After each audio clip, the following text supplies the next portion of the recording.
ঠিক আছে, ফুল ফুটবে, পাখি গান গাবে, এরকম আশা করা যায়। ছোটবেলা চৌবাচ্চার অঙ্ক পড়েছেন, একটা পাইপ দিয়ে পানি ঢুকে একটা পরিস্থিতি তৈরি হবে কবে?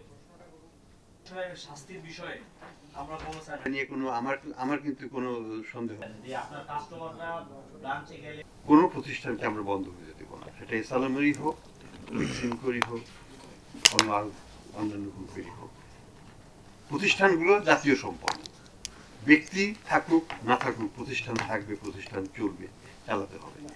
সেখানে আমাদের শ্রমিকদের জীবিকা আছে, সেটার সাথে ব্যাংকের সম্পর্ক আছে, সেটার সাথে আমাদের উৎপাদন কার্যক্রমের সম্পর্ক আছে, ট্রেডের সম্পর্ক আছে। এগুলোকে তো বিচ্ছিন্ন করা যাবে না। কাজেই আমাদেরকে একটু ভিন্ন দৃষ্টিকোণ থেকেও দেখতে হবে যে ব্যক্তি এবং প্রতিষ্ঠান কিন্তু আলাদা। আমরা চেষ্টা করেছি এটাকে ফান্ড ডাইভার্সন যাতে না হয় কোনোভাবেই, সেটা হচ্ছে আমাদের প্রচেষ্টা। সেটা আমরা হতে দেব না, কিন্তু আমরা প্রতিষ্ঠানকে মারতে দেব না।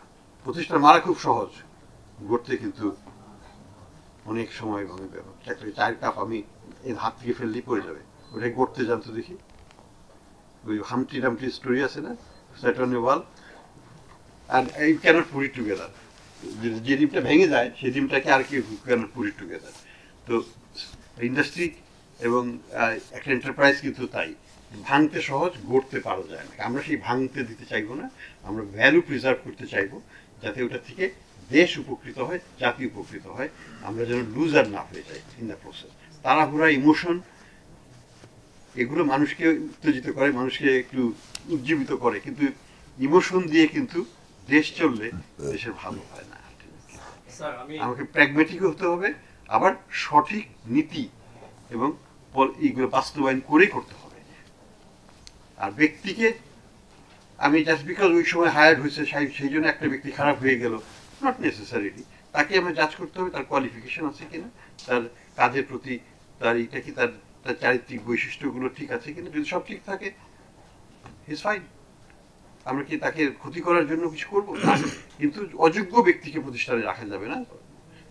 যারা নিজের স্বার্থে কাজ করছে তাদেরকে রাখা যাবে না, কিন্তু যারা নিঃস্বার্থভাবে প্রতিষ্ঠানের পক্ষে কাজ করবে, যোগ্য আছে, তারা অভিজ্ঞ, কেন তারা থাকবে না? তারা থাকতেই পারে। তো আমাদেরকে ওই জিনিসগুলোকে প্র্যাগমেটিক্যালি দেখতে হবে। বললেই হবে না যে আগের সময় হায়ার হয়েছে সব ঢালাও শেষ হয়ে গেল, তাহলে তো বাংলাদেশ চলবে না। আজকে আমাদের যে কোনো বাহিনীতেই যাই, যে কোনো কর্মকর্তা মানে সিভিল সার্ভিসেই যাই, সবই তো ওই সময় হায়ার হয়েছে, তাই না? তাদেরকে বাদ দিয়ে কি দেশ চলবে? চলবে না। তা তো একটা প্রজন্ম, একটা প্রজন্মকে কি বাদ দিয়ে দেশ চলতে পারে? চলবে না। প্রজন্মকে নিয়েই যেতে হবে, তাদেরকেই সঠিক পথে গাইড করে নিতে হবে আমাদেরকে।